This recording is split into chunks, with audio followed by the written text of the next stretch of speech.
الحمد لله نحمده ونستعينه ونستغفره ونؤمن به ونتوكل عليه ونعوذ بالله من شرور أنفسنا ومن سيئات أعمالنا من يهده الله فلا مضل له ومن يضلله فلا هادي له ونشهد أن لا إله إلا الله وحده لا شريك له ونشهد أن سيدنا ومولانا محمدا عبده ورسوله صلى الله عليه وعلى آله وأصحابه وأزواجه وذرياته وسلم تسليما كثيرا أما بعد فأعوذ بالله من الشيطان الرجيم بسم الله الرحمن الرحيم يا أيها الذين آمنوا إذا نودي للصلاة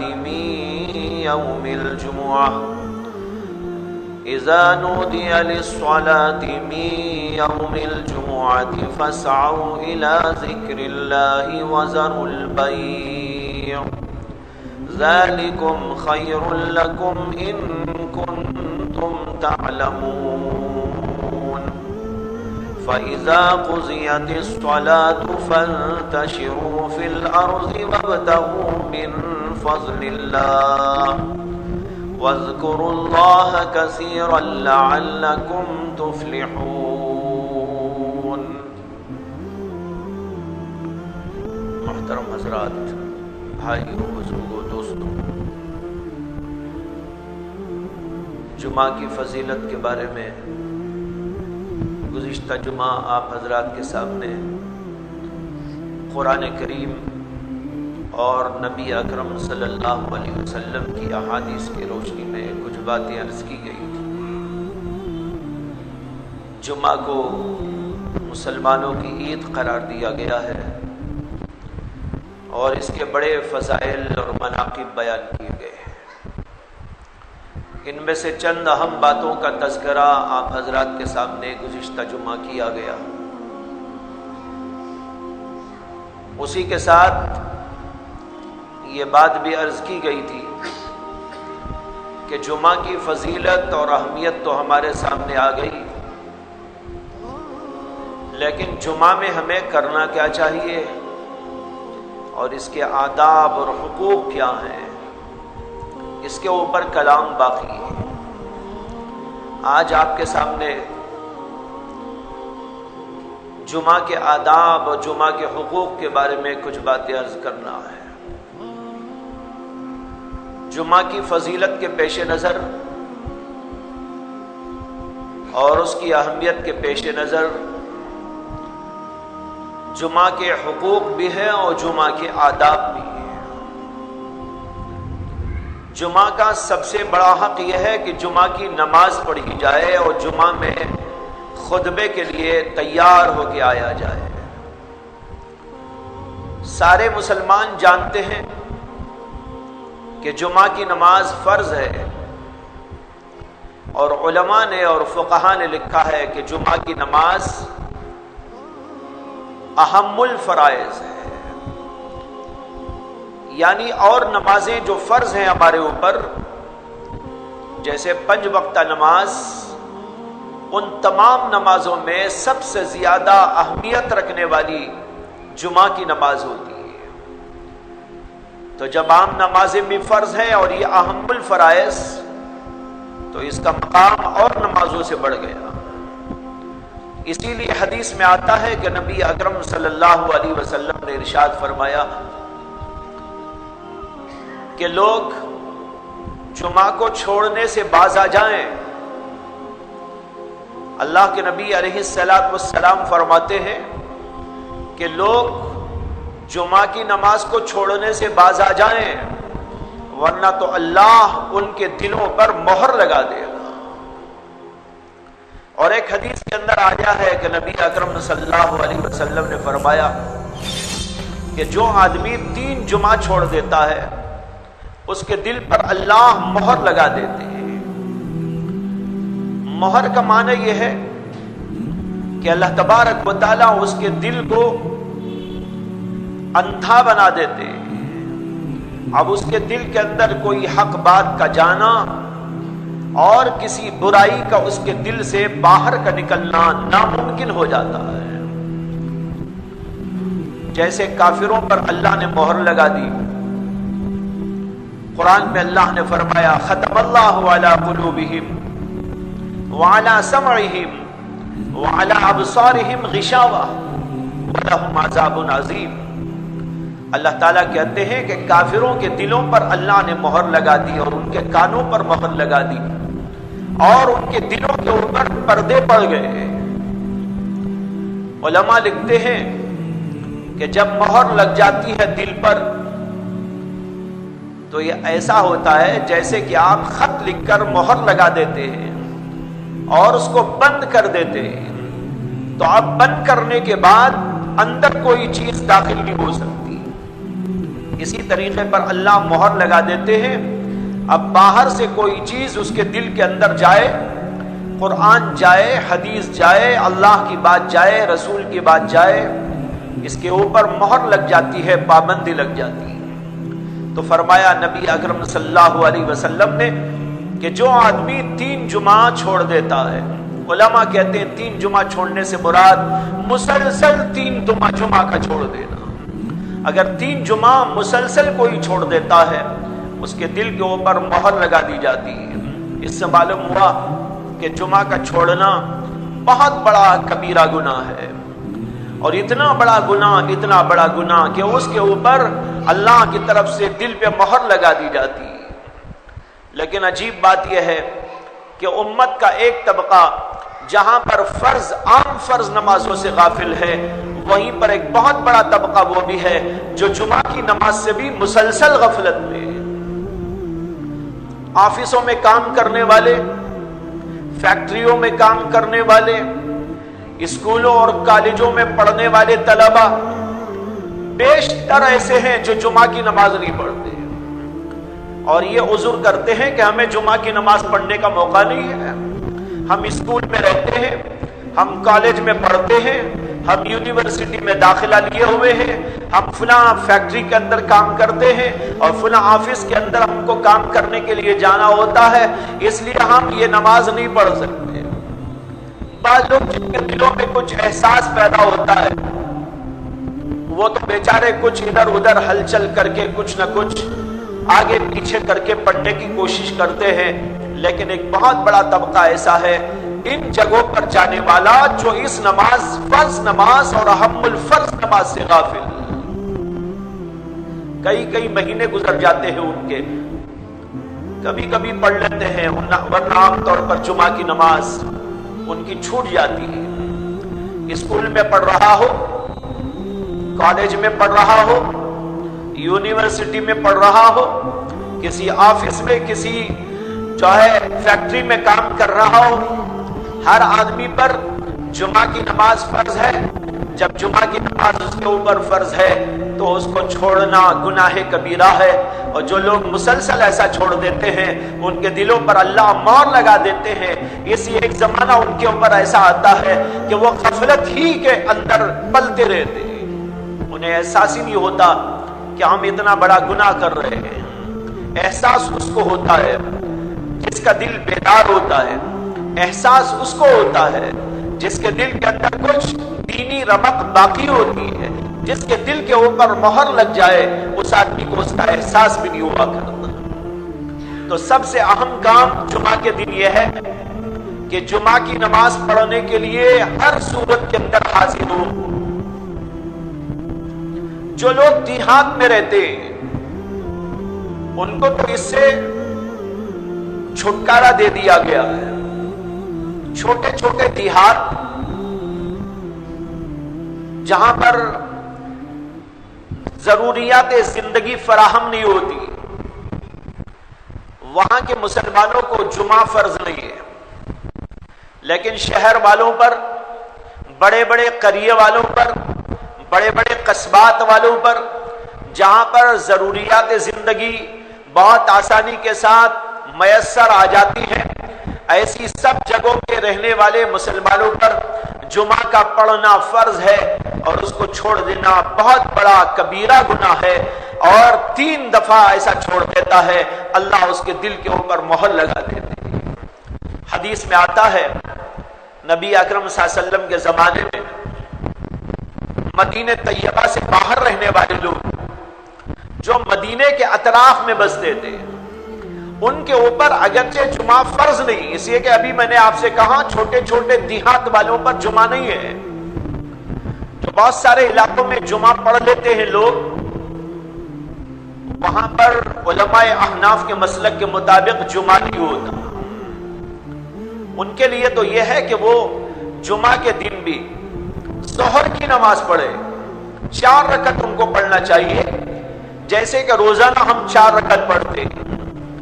جمعہ تو شہر والوں پر ہے، بڑے بڑے قریے والوں پر ہے، بڑی بڑی آبادی والوں پر ہے، چھوٹے چھوٹے قریے جہاں پر 50 60 100 آدمی کے گھر ہیں، ایسی جگہوں پر جمعہ کا پڑھنا لازم و ضروری نہیں، بلکہ ان کے لیے صحیح نہیں ہے۔ ان کے لیے تو یہ ہے کہ وہ جمعہ کے بجائے ظہر کی نماز ادا کریں۔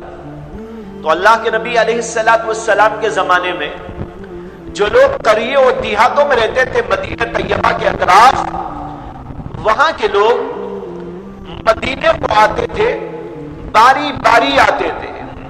بخاری شریف کے اندر روایت ہے کانو یتنابون، وہ لوگ باری باری کر کے نوبت بنوبت مدینہ طیبہ آتے تھے تاکہ مدینے میں آ کر جمعہ کی نماز ادا کرے، اس لیے کہ وہاں تو جمعہ نہیں ہوتا، لیکن وہاں کے لوگ یہ چاہتے تھے کہ جمعہ پڑھے، جمعہ کی خواہش ہوتی تھی، اس کے لیے باری مقرر کر لی۔ باری کا مطلب یہ ہے کہ آج بیٹا آ گیا، ایک دن ایک جمعہ کو باپ آ گیا، ایک جمعہ کو ایک بھائی آ گیا، اور ایک جمعہ کو دوسرا بھائی آ گیا، اس طریقے پر نوبت بنوبت وہاں سے آتے تھے اور مدینہ طیبہ کے اندر حاضری دیتے تھے۔ لیکن میں نے یہ اس لیے بتایا کہ جن لوگوں پر جمعہ فرض نہیں تھا وہ لوگ بھی جمعہ کی خواہش اور جمعہ کی عید منانے کے لیے مدینہ طیبہ آیا کرتے تھے، لیکن کس قدر محروم ہیں وہ لوگ کہ رہتے تو ہیں شہروں میں، لیکن دنیا داری کے پیش نظر اسکول کی بنیاد پر، کالج کی بنیاد پر، مال دولت کمانے کی بنیاد پر، فیکٹریوں کو جانے کی بنیاد پر، یا اور کسی وجہ سے جمعہ کی جیسی اہم ترین نماز کو چھوڑ دیتے ہیں۔ بھائیوں، اس غفلت سے باز آنے کی ضرورت ہے۔ میں حدیث سنا چکا ہوں، اللہ کے نبی علیہ السلام نے فرمایا لوگوں کو چاہیے کہ وہ جمعہ کو چھوڑنے سے باز آ جائیں، ورنہ تو اللہ ان کے دلوں کے اوپر مہر لگا دے گا اور پھر وہ غافلین میں شمار کر لیے جائیں۔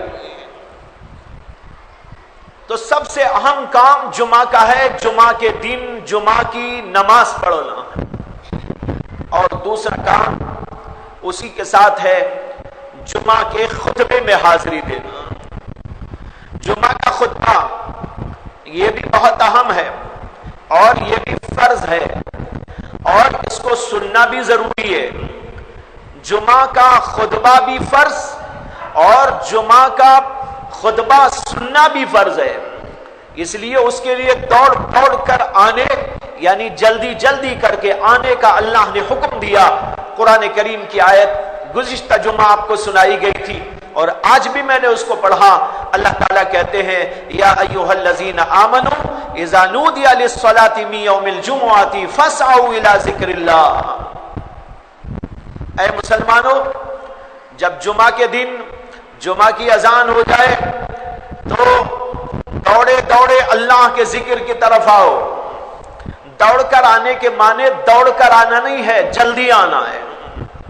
جلدی آنے کو کہا، دنیا کی مصروفیات کو ٹھوکر مارو، کاروبار کو ٹھوکر مارو، کاروبار کو بند کر ڈالو، دکانوں کو اپنی بند کر ڈالو اور اپنے کاروبار کو ایک طرف کر کے جلدی سے جلدی جلدی سے جلدی جمعہ کی تیاری کر کے جمعہ میں شامل ہو جاؤ۔ یہ اللہ تعالیٰ نے حکم دیا ہے، اور اس بنیاد پر علماء کہتے ہیں کہ پہلی اذان جب ہو تو اسی وقت کاروبار کو بند کر دینا ہے۔ میں نے گزشتہ جمعہ بھی عرض کیا تھا کہ اس آیت کے اندر دو حکم دیے گئے۔ ایک حکم یہ ہے کہ ذکر اللہ کی طرف دوڑ کے آؤ، یعنی جمعہ کی نماز اور خطبے کی طرف آؤ، اور دوسرا حکم دیا گیا ہے وَذَرُوا الْبَيْعَ، کاروبار کو بند کر دو۔ تو کاروبار کو بند کر دینا اور جمعہ کی تیاری کرنا اور جلدی سے جلدی جمعہ کے لیے حاضر ہو جانا، اس کو ضروری قرار دیا گیا ہے، فرض قرار دیا گیا ہے، اس لیے کہ اللہ نے اس کے اندر حکم دیا ہے، اس لیے اس کو ٹالنا کسی صورت میں جائز نہیں۔ تو یہ دوسرا کام ہے جمعہ کی نماز اور پھر اس کے ساتھ جمعہ کا خطبہ۔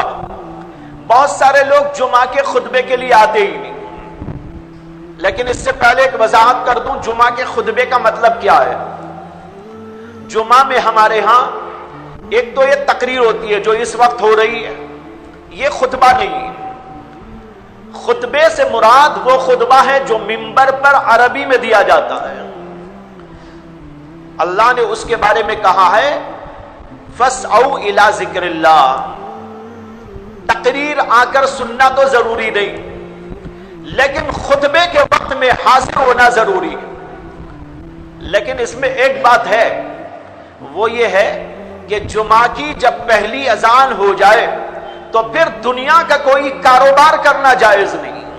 اب اس کے بعد آنے کی طرف لپکنا چاہیے اور جلدی سے جلدی آنا چاہیے، اور اگر تقریر ہو رہی ہے تو تقریر سنے، اگر خطبہ ہو رہا ہے تو خطبہ سنے۔ بہرحال جلدی کر کے مسجد کے طرف آنا اس کے اوپر لازم و ضروری ہو گئے۔ اب خطبہ عربی ہو رہا ہے تو عربی، اردو ہو رہا ہے تو اردو سنیے۔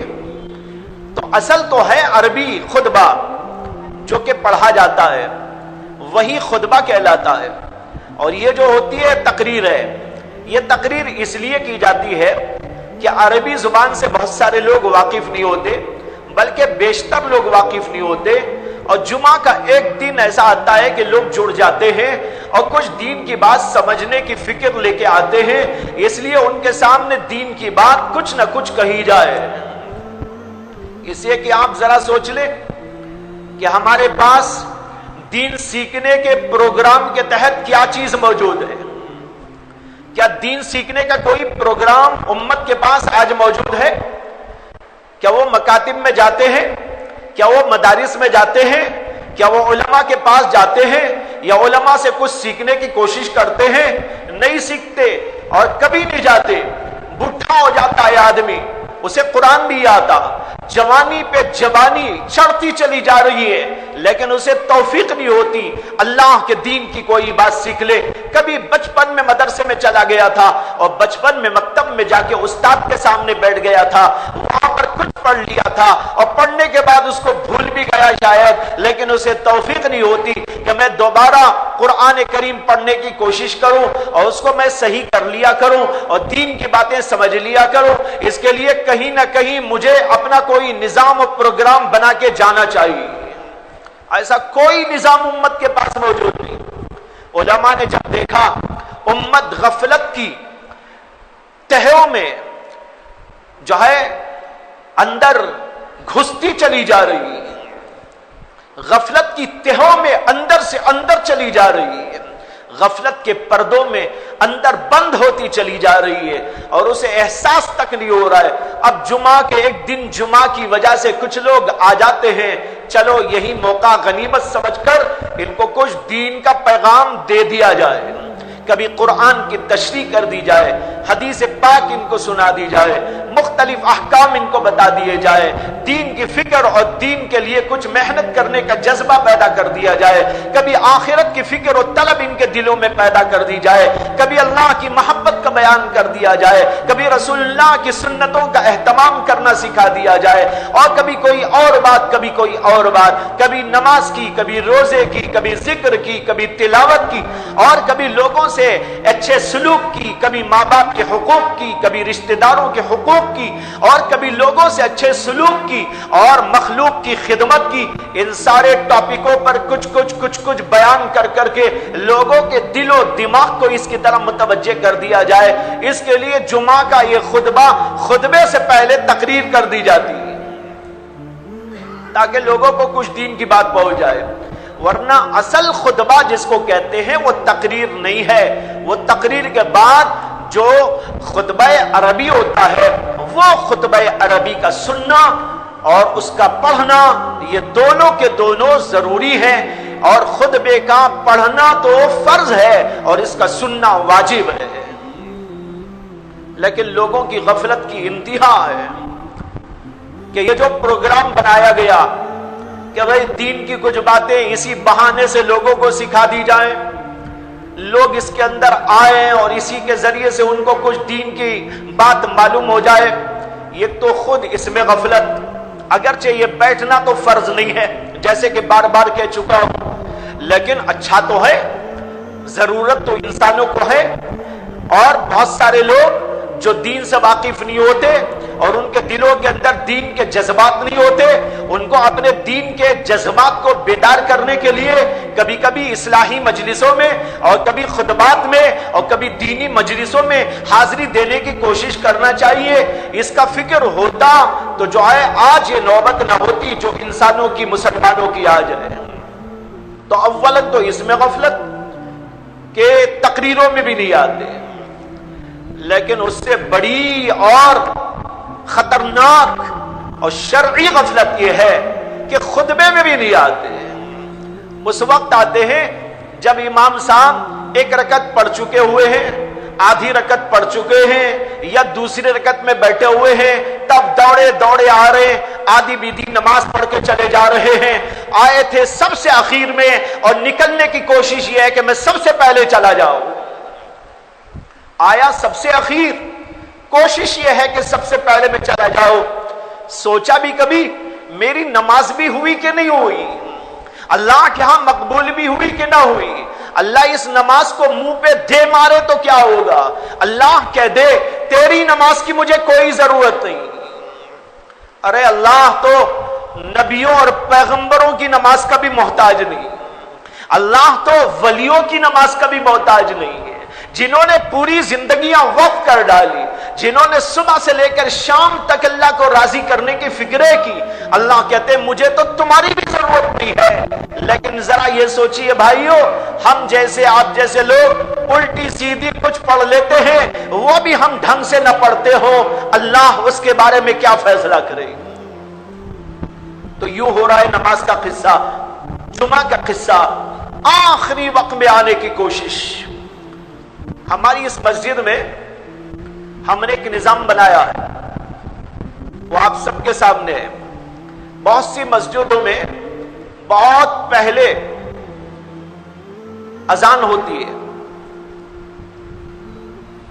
اذان کے بعد تقریباً کبھی آدھے گھنٹے کے بعد تقریر شروع ہوتی ہے۔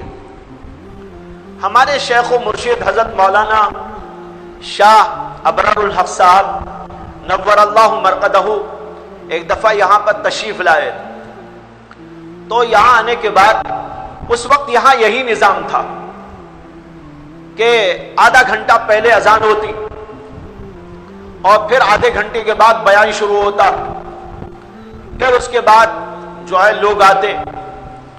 حضرت نے اس کو دیکھنے کے بعد میں مجھ سے کہا کہ بھائی ایسا کرو کہ ذرا اذان کو لیٹ کر دو تاکہ لوگوں کو اور سہولت مل جائے آنے کے لیے، آدھا گھنٹہ پہلے دینے کے بجائے اور ذرا لیٹ کر کے اذان دینا۔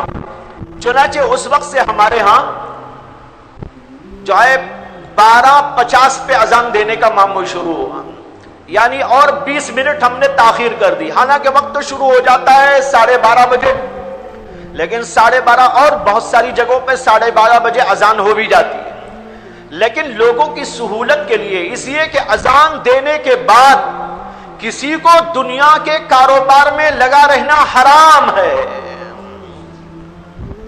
دنیا کے کاروبار میں لگا رہنا حرام ہے، یوں ہی کچھ بیٹھ کر دنیا کے کام کرنا حرام ہے، گھر میں یوں ہی بیٹھا رہنا حرام ہے، اپنی آفس میں بیٹھا رہنا حرام ہے، یہ اتنا بڑا مسئلہ حضرت نے فرمایا کہ بھئی امت پر آسانی کرنے کے لیے ایسا کرو اور تھوڑا تاخیر سے اذان دو تاکہ وہ دنیا کے کاموں سے فارغ ہو جائے اور پھر آنے میں ان کو سہولت ہو جائے۔ چنانچہ اس کے بعد سے 20 منٹ کے بعد اذان دینے کا معمول شروع ہوا، لیکن افسوس یہ ہے کہ اتنی تاخیر سے اذان ہو کر بھی پھر بھی لوگ نہیں آتے۔ صحابہ کے زمانے میں حال یہ تھا کہ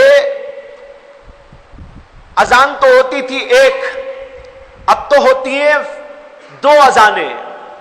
ایک اذان تو شروع میں ہو گئی اب، اور جب خطبہ شروع ہوگا تب ایک اذان ہوگی۔ رسول اکرم صلی اللہ علیہ وسلم کے زمانے مبارک کے اندر صرف ایک اذان ہوتی تھی جو خطبے کے وقت میں ہوتی۔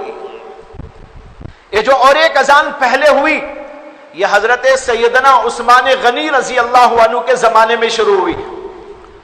حضور اقدس صلی اللہ علیہ وسلم کے زمانے میں اور سیدنا ابو بکر صدیق کے زمانے میں، حضرت سیدنا عمر بن خطاب کے زمانے میں اور سیدنا عثمان غنی کے بھی شروع کے دور میں صرف ایک اذان ہوا کرتی تھی۔ وہ جب منبر پر خطیب بیٹھتا ہے، اللہ کے رسول بیٹھتے تھے، حضرت ابو بکر صدیق بیٹھتے تھے، عمر بن خطاب بیٹھتے تھے، اس وقت میں اذان ہوتی تھی، لیکن اس وقت سب کے سب لوگ جمع ہو جاتے تھے، اذان پر آتے نہیں تھے۔ اذان کے بعد آتے تو کسی کو جمعہ ہی نہ ملتا، اسے کہ اذان ہوتے ہی خطبہ شروع ہوتا ہے، اور خطبہ ہوا 10 منٹ میں 8 منٹ میں، پھر اس کے فوری بعد جمعہ ہو گئی، نماز ہو گئی۔ تو اگر کوئی آدمی اذان سننے کے بعد وہاں پر آتا جمعہ پڑھنے کے لیے تو اس کو جمعہ کے ملنے کا سوال ہی نہ پیدا ہوتا۔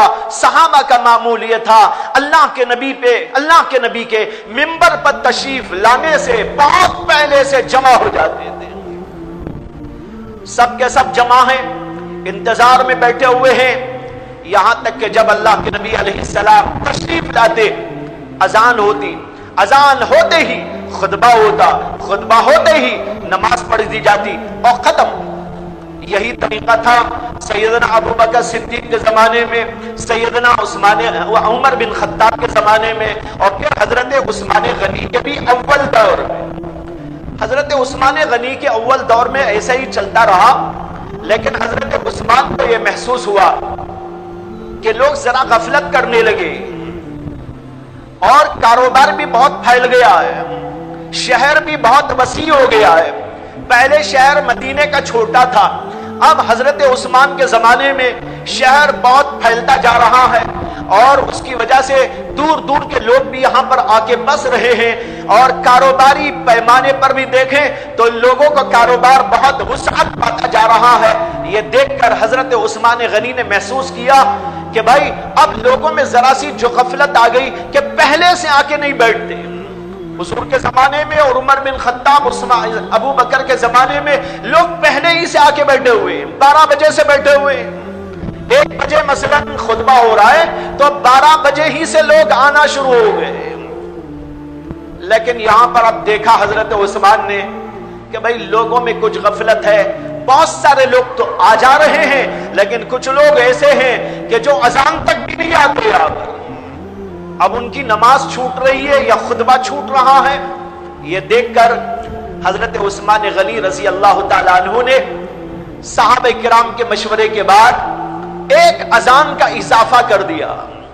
وہ اذان وہی ہے جو کہ ہم لوگ پہلے پڑھ چکے ہیں، وہ اذان خود تقریر سے پہلے جو اذان ہوئی اس اذان کا اضافہ کیا حضرت عثمان غنی رضی اللہ عنہ نے، اور وہ اذان ہوتی تھی مقام زورا پر۔ مقام زورا مدینے میں ایک بازار کے اندر تھا، اس جگہ پر وہ اذان پڑھی جاتی تھی تاکہ سارے کے سارے وہاں کے کاروباری لوگ اذان سنتے ہی اپنی دکانیں بند کر ڈالے اور جلدی سے جلدی مسجد کی طرف چلے جائیں اور مسجد میں جمع ہو جائے، اور پھر جو ہی حضرت عثمان غنی خطبہ دینے کے لیے تشریف لاتے تو فوراً وہاں پر خطبہ شروع ہو جاتا تھا۔ اس لیے حضرت عثمان غنی رضی اللہ عنہ نے ایک اذان کا اضافہ کیا تاکہ پہلی اذان کے بعد لوگ آنا شروع ہو جائے۔ اس سے ہم کو سمجھ میں آیا کہ پہلی اذان حضرت عثمان نے شروع کیوں کی تھی، اس لیے شروع کی تھی تاکہ جلدی سے جلدی لوگ خطبہ سننے کے لیے جمع ہوتے چلے جائیں اور سب کے سب لوگ آ جائیں اور کوئی اس سے باہر نہ رہے، اس کی جمعہ نہ چھوٹے، اس کا خطبہ نہ چھوٹے۔ اس کے لیے حضرت عثمان غنی نے تمام صحابہ کے مشورے سے اس کو جاری فرمایا۔ اس کو بدعت نہیں کہا جائے گا، جیسے کہ بعض لوگ کہتے ہیں عثمان کی بدعت، نعوذ باللہ۔ کیا حضرت عثمان غنی بدعتی تھے؟ حضرت عثمان غنی خلفائے راشدین میں سے ہیں، جیسے حضرت ابو بکر، حضرت عمر اور حضرت عثمان اور حضرت علی، یہ چاروں خلفائے راشدین، اور نبی اکرم صلی اللہ علیہ وسلم نے ارشاد فرمایا کہ میری سنت اور میرے خلفائے راشدین کی سنت کو مضبوطی سے تھام لو۔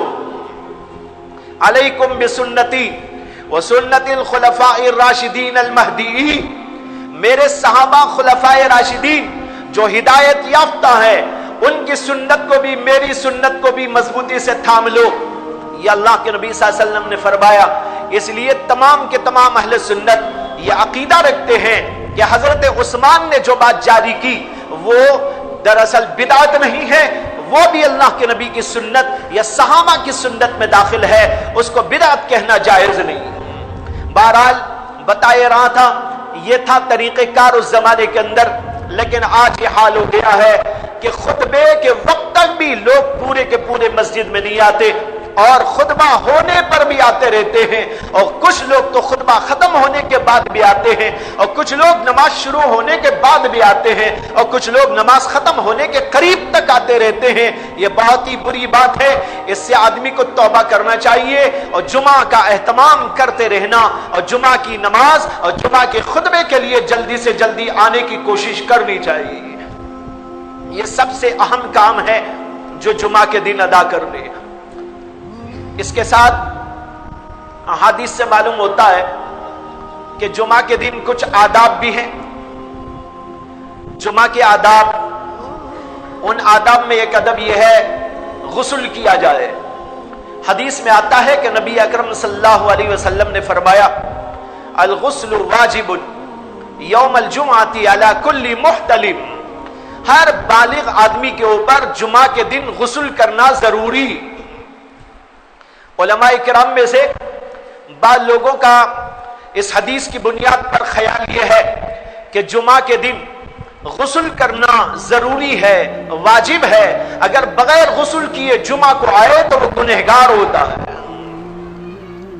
لیکن بیشتر علماء کہتے ہیں کہ جمعہ کے دن غسل کرنا سنت ہے، مستحب ہے، پسندیدہ ہے، بہت اچھا کام ہے۔ اگر جمعہ کے دن غسل کرے گا یہ افضل ہوگا، اور اگر غسل نہ کر کے وضو کے ساتھ میں آ جاتا ہے تو تب بھی اس سے کام چل جاتا ہے۔ لیکن غسل کر لینا اچھی بات۔ ایک دفعہ حضرت سیدنا عمر بن خطاب رضی اللہ عنہ جمعہ کا خطبہ دے رہے تھے۔ خطبے کے دوران حضرت عثمان غنی آئے۔ یہ دیکھیے قصہ عجیب ہے کہ حضرت عمر خطبہ دے رہے ہیں اور حضرت عثمان غنی رضی اللہ عنہ تھوڑا سا لیٹ آئے، دیر سے آئے، اور جب وہ اندر داخل ہوئے تو حضرت عمر رضی اللہ عنہ کی نظر ان کے اوپر پڑ گئی۔ زمانہ صحابہ کا ہے، زمانہ خیر القرون ہے، زمانہ وہ ہے جس کے اندر ہر جگہ پر دین کے لیے لپکنے کا ایک سلسلہ جاری ہے۔ وہاں پر حضرت عمر رضی اللہ عنہ کی نگاہ حضرت عثمان پر پڑتی ہے کہ وہ ذرا سا لیٹ ہو کے آگے ہیں۔ اب دیکھو کیا ہوتا ہے، حضرت عمر بن خطاب رضی اللہ عنہ خطبے کے دوران حضرت عثمان کو ٹوک دیتے ہیں۔ خطبہ انہوں نے چھوڑ دیا اور وہیں سے خطاب کیا اور کہا کہ عثمان، کیا یہ وقت ہے آنے کا؟ کیا یہ وقت ہے آنے کا؟ اتنی لیٹ کر کے آئے۔ حضرت عثمان غنی رضی اللہ تعالیٰ عنہ نے عرض کیا کہ حضرت، کہ میں نے جو ہے میں اپنے بازار میں تھا اور اذان میں نے سنی، اذان سنتے ہی میں بازار سے چلا اور جلدی سے جلدی وضو کر کے آ گیا ہوں، بس اتنا سا لیٹ اس لیے ہو گیا کہ اس وقت تک اذان کی طرف التفات نہیں ہوا تھا. اذان ہوتے ہی میں نے سب چھوڑ کے یہاں آنے کی کوشش کی اور وضو کر کے آ گیا. جب حضرت عثمان نے کہا تو حضرت عمر بن خطاب نے ایک اور بات پکڑ لی ان کی. انہوں نے کہا اچھا صرف وضو کر کے آئے ہو, غسل بھی نہیں کیا؟ دیکھیے پہلے تو انہوں نے ٹوکا دیر سے کیوں آئے. انہوں نے کہا حضرت لیٹ صرف اتنا ہوا کہ اذان سنی وضو کر کے آ گیا ہوں. اب کتنا لیٹ ہوا ہوگا؟ 2-3 منٹ 4 منٹ. لیکن اتنے لیٹ آنے پر بھی حضرت عمر کو غصہ آ گیا اور بھری مجلس کے اندر جہاں پر سینکڑوں صحابہ ہیں بلکہ ہزاروں صحابہ ہیں, ان کے درمیان میں اتنے بڑے عظیم صحابی کو انہوں نے ٹوک دیا. انہوں نے عذر پیش کیا کہ میں تو اتنا کیا کہ بس وضو کر کے آیا ہوں. حضرت عمر نے ایک اور بات پکڑ لی اور انہوں نے کہا صرف وضو کیا, غسل کیوں نہیں کیا؟ لیکن ان کو جانے کا حکم نہیں دیا, بیٹھنے کا حکم دیا. اس کے بعد خطبہ ہو گیا. اس حدیث سے علماء نے کہا کہ جمعہ کے دن غسل کرنا دیکھو کتنا اہم ہے. حضرت عمر بن خطاب رضی اللہ عنہ بھری مجلس میں ٹوک رہے ہیں کہ کیوں غسل کر کے نہیں آئے. معلوم ہوا کہ اہم ہے, غسل کر کے آنا چاہیے, لیکن انہوں نے ان کو واپس نہیں کیا. اس سے معلوم ہوا کہ واجب نہیں ہے. اگر واجب ہوتا تو کہتے جاؤ غسل کر کے آؤ. واجب تو نہیں ہے, ضروری اور فرض تو نہیں ہے, لیکن بڑی اہمیت کا حامل ہے, ایک اہم اس کی وہ سنت ہے, اس لیے اس کو بجا لانا چاہیے. اور ویسے بھی جمعہ کا دن جو ہوتا ہے وہ مسلمانوں کی عید کا دن ہے اور مسلمانوں کی خوشی کا دن ہے. اس کے اندر اچھے کپڑے پہنے جاتے ہیں, اس کے اندر غسل کرنا چاہیے, پاک ہونا چاہیے, صاف ہونا چاہیے, اور پسینے کی بو ہے اس کو صاف کر کے آنا چاہیے. حدیث میں آتا ہے کہ نبی اکرم صلی اللہ علیہ وسلم کے زمانے مبارک میں مسجد بہت چھوٹی تھی اور لوگ کاروباری تھے, یعنی کچھ کام دھام کیا کرتے تھے. کوئی کھیت میں کام کرنے والا, کوئی مزدوری کرنے والا, اور صوف کے کپڑے پہنتے تھے اور اس کے ذریعے سے کام کاج جب کرتے تھے تو بدن میں خوب پسینہ آتا تھا. اور ایک طرف وہ عرب کی گرمی اور دوسری طرف یہ مصروفیت اور مستقل مشغلہ اور محنت اور مجاہدے کا کام, یہ سب کر کے جب اذان ہوتے ہی مسجد کی طرف آتے تھے. مسجد بہت چھوٹی تھی, چھت اس کی بہت قریب تھی, اتنی قریب کہ اگر آپ ہاتھ اوپر کو اٹھائیں تو مسجد کی چھت کو ہاتھ لگ جاتا تھا. اتنی چھوٹی سی مسجد تھی مسجد نبوی, اور اس کے اندر صحابہ کرام جمع ہوتے, باہر تک سب بھر جاتے تھے.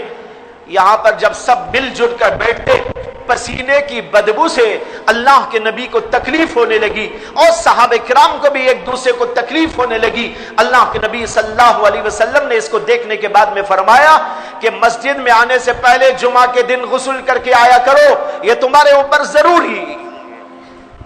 علماء اسی لیے کہتے ہیں اب ویسا دور اگرچہ نہیں ہے لیکن پھر بھی اچھا ہے, بہتر ہے جب سب جمع ہوتے ہیں اور پسینہ اگر رہے اس سے ایک دوسرے کو تکلیف پہنچتی ہے, فرشتوں کو تکلیف پہنچتی ہے, انسانوں کو تکلیف پہنچتی ہے. اس لیے بہتر یہ ہے غسل کر کے آیا جائے, اور غسل کے ساتھ منہ کی صفائی.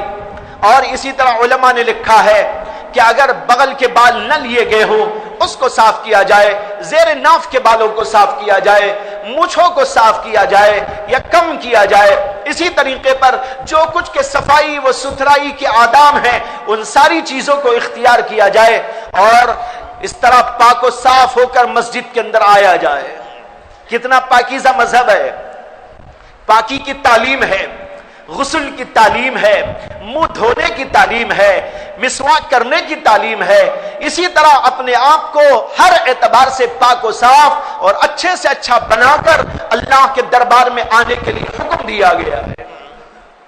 ایک حکم یہ ہے آداب میں سے کہ جمعہ کے دن جب آؤ اپنے اچھے کپڑے پہن کر آؤ. ایک حدیث میں آتا ہے کہ مسجد نبوی کے باہر ملک یمن سے کچھ لوگ کپڑے لا کے بیچا کرتے تھے. حضرت عمر بن خطاب رضی اللہ تعالیٰ عنہ نے دیکھا تو ایک جوڑا بہت اچھا تھا, بہت پسندیدہ تھا, اور وہ تھا ریشمی. حضرت عمر بن خطاب نے اس کو لیا اور لا کر رسول اکرم صلی اللہ علیہ وسلم کی خدمت اقدس میں پیش کیا اور کہا کہ یا رسول اللہ، یہ کپڑا اگر آپ لے لے، یہ جوڑا آپ لے لے، اور جمعہ کے دن اور عید کے موقع پر اور جب وفود آپ سے ملنے کے لیے دور دور سے آتے ہیں تو اس وقت میں آپ اس کو استعمال کریں تو کتنا اچھا ہوگا. حضرت عمر نے اس کو لیا اور اللہ کے نبی کے دربار میں پیش کیا اور یہ گزارش کی کہ یا رسول اللہ، اگر آپ اس کو جمعہ میں زیب تن فرمائے، عیدین کے موقع پر زیب تن فرمائے، یا وفود جب آپ کی خدمت میں آتے ہیں تو اس وقت میں آپ اس کو پہن کر ان سے ملاقات کریں. بہت بڑے بڑے علاقوں سے لوگ آتے تھے اور بادشاہوں کی طرف سے لوگ آتے تھے. اللہ کے نبی کو انہوں نے کہا کہ اس وقت آپ اس کو پہن لیں، کتنا اچھا ہو. اللہ کے نبی علیہ الصلوۃ والسلام نے اس کو دیکھا اور یوں فرمایا، یہ تو ٹھیک ہے کہ جمعہ کے دن اچھا لباس ہو، لیکن یہ لباس جہنمیوں کا لباس ہے. لیکن یہ لباس جہنمیوں کا لباس ہے، اس لیے کہ یہ تو ریشم کا ہے اور ریشم مردوں پر حرام ہے، ناجائز ہے. اللہ کے نبی نے اس کو قبول نہیں کیا. علماء اس حدیث کے مطابق کہتے ہیں اس سے اتنی بات تو سمجھ میں آئی کہ جمعہ کے دن اچھا لباس پہنو، عید کے دن اچھا لباس پہنو، کسی سے ملو تو اچھے لباس میں ملو. لیکن وہ لباس اللہ کے نبی کو اس لیے پسند نہیں آیا کہ وہ ریشمی تھا. اگر ریشمی نہ ہوتا تو اللہ کے نبی اس کو قبول کر لیتے. تو بہرحال عید کا دن ہے تو اس طرح اپنے آپ کو بنا کر پاک و صاف کر کے مسجد میں آنے کی کوشش، یہ بہت اہم، یہ مسجد کے آداب کے ساتھ، جمعہ کے آداب کے ساتھ نماز کی اہمیت کی تعلیم ہے. نماز اتنی اہم، اس کے لیے یوں اپنے آپ کو بنا کر سوار کے آؤ. میں ایک قصہ آپ کو سناؤں.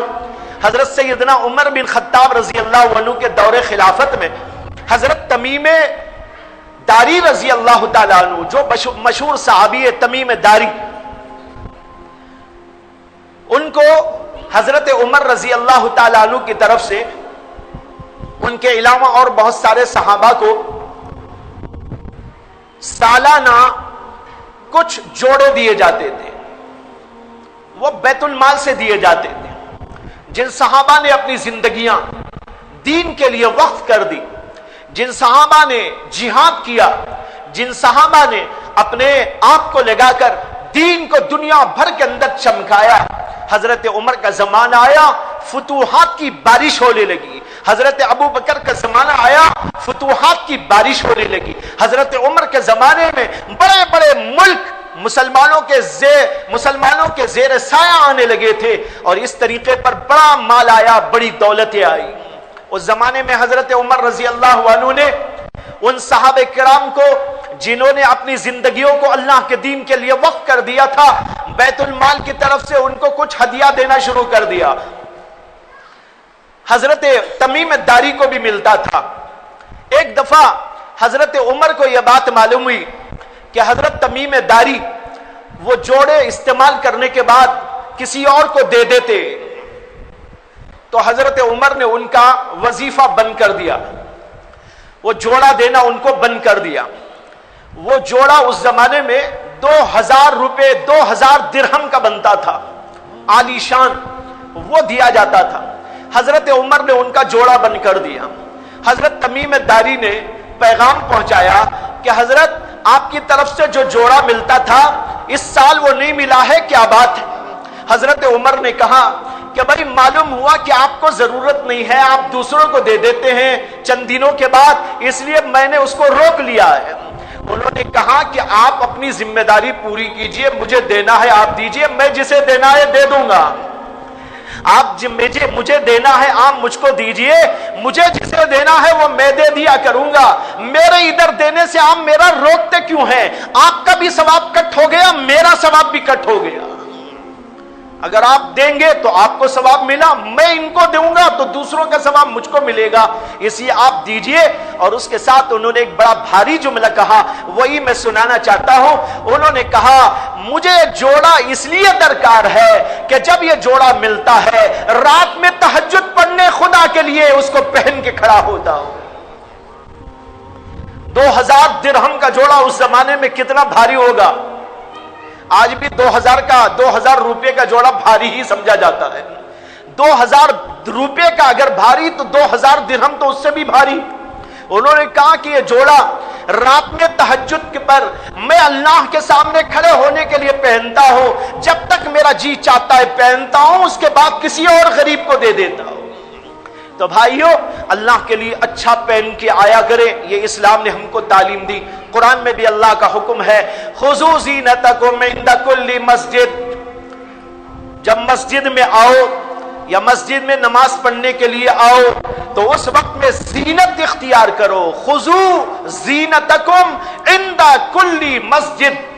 مسجد کے بارے علماء نے بتائے، ما فی المسجد، مسجد میں جو نماز ہوتی ہے اس نماز کے وقت میں اپنے آپ کو زیب و زینت کر کے آیا کرو۔